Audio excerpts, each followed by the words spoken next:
عليكم ورحمة الله وبركاته.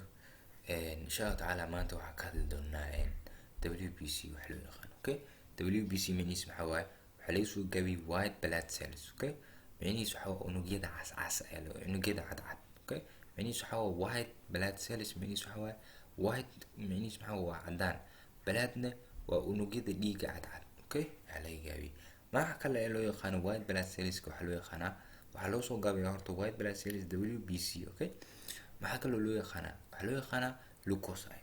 Okay, leukocyte hadaa aragtid iyo hadaa aragtid WBC ama white blood cells waa isku mid.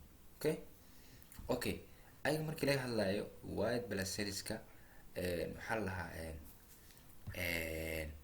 okay aan fiirin introduction ahaan marka dhiig wuxuu ka kooban yahay waxyaabo badan. Wuxuu ka kooban yahay erythrocyte macnihiisu waxaa waaye waa RBC ayuu ka kooban yahay, basophil waxaan arki doonaa.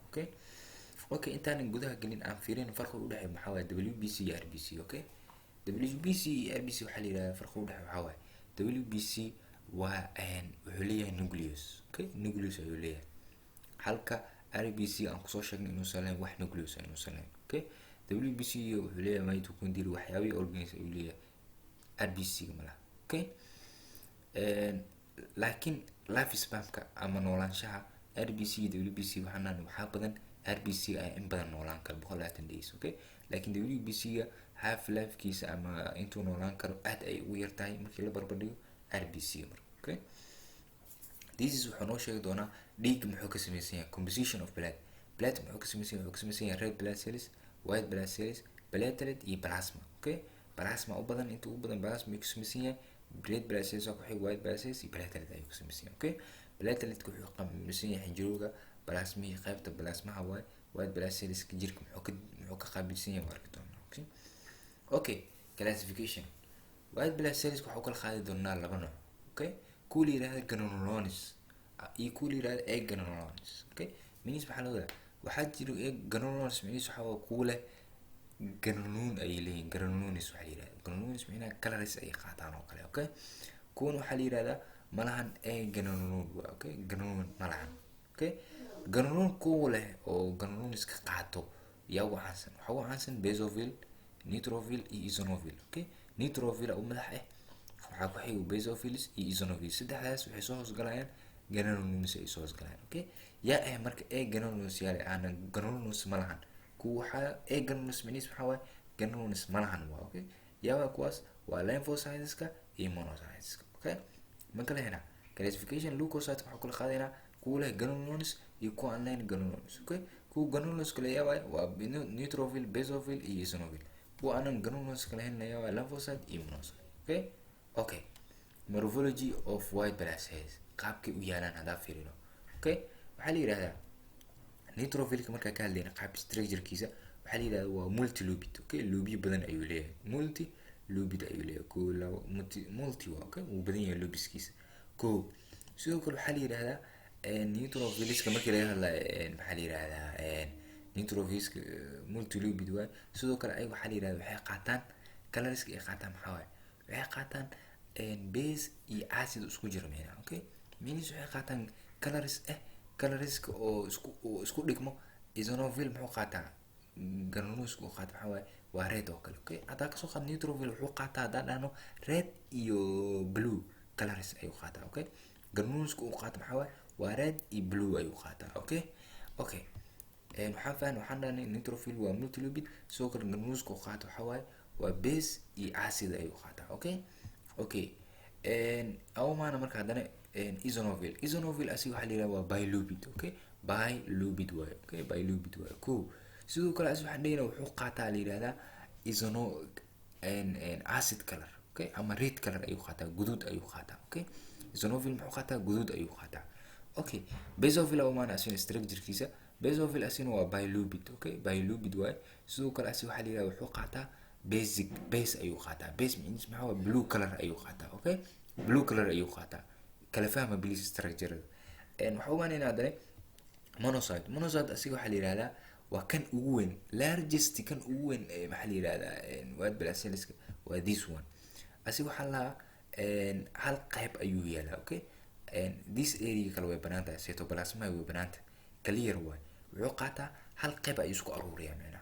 Okay, laakiin areas kale way banaan yihiin. Okay, lymphocyte ka badan waxa la asiga ay ku baahis asiga cellka dhan ayuu buuxiyaa fiiri wuu buuxiyaa laakiin dis ma buuxinin hal qayb ay isku riix. Okay, laakiin nucleus kan laakiin maxaa waaye cellka dhan ayuu buuxiyaa lymphocyte. Okay, cellka dhan ayuu buuxiyaa misalna hadda structure-kooda waxaan walaalahay inaan kala fahnay structure-kooda ama morphology-kooda.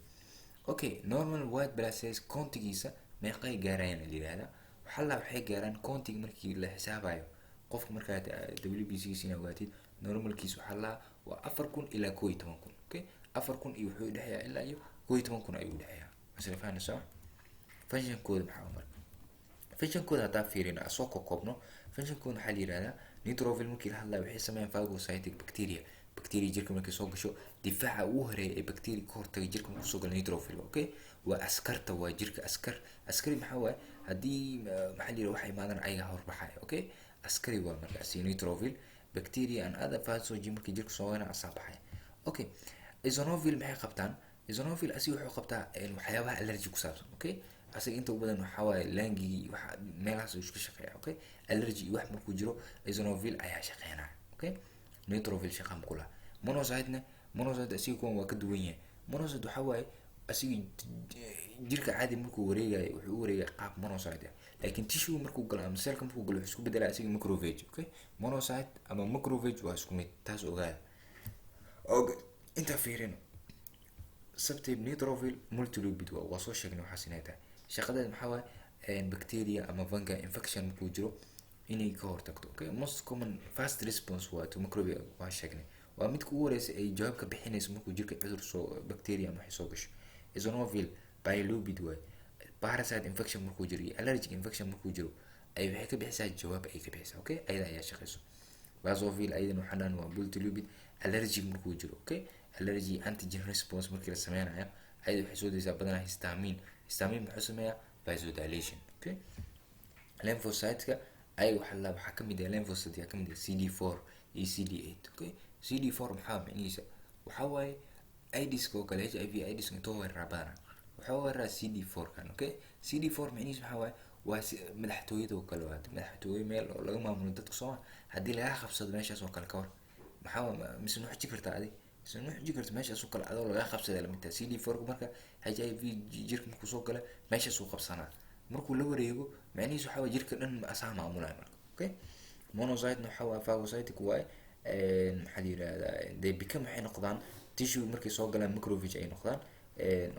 Okay waa fahanay macrophage macnihiisu maxaa horta macrophage waxa ma taqaanin asiga cell markii tusaalahan oo kale uu damage gaaro cellkaas markuu damage gaaro oo jirka jawaab xaaladda culusta macrophage markuu imaado meesha macrophage wax kale ma sameeynaa cellkaas naftiisa baabi'ina.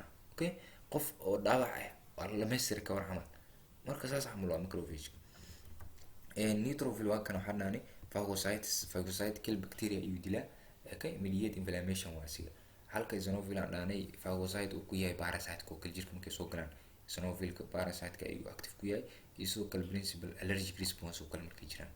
Monocyte-ka develop into macrophage ayuu noqdaan dhaanay macrophage ahaan ayuu shaqeeyaa. Macrophage marka ka hadlayna waxa waa la yiraahdaa phagocytic microbes. Okay, asina waa phagocyte waa asiga inflammation wuxuu ku jira asiga present antigen to T-cells. Basophils aydan waxa la interside of injury ay tagtaa ayada waxay soo deysaa anticoagulating factors oo kale hibaariin oo kale. Okay, and that is the functions aan soo koobnay ayayna kan adaa fiirin asina basophilka waxa la mast cell. Okay, and mast cells-ka waxay soo deeyaan chemical mediator inflammation allergic response. Neutrophilka asina waa sida hadoo kale. Okay, muhiimadu xitaa inay kala fahantiin shaqooyinkooda neutrophilka inuu bacteria iyo waxyaabo jirka soo gala active ku yahay eosinophilka allergic reaction inuu active ku yahay basophilka asina allergic iyo histamine waxyaabahaas inuu soo daayo maxaa la yiraahdaa basophilskana inuu macrophage isku bedelo asina markuu jirka gala asina shaqadiisa uu macrophage ahaan u qabto. Okay, halaas waa inay fahantaan marka waxaan u maleynayaa insha Allah taala inaan fahnay maxaa la yiraahdaa halaas ku soo koobina oo ma santiin. Thank you so much.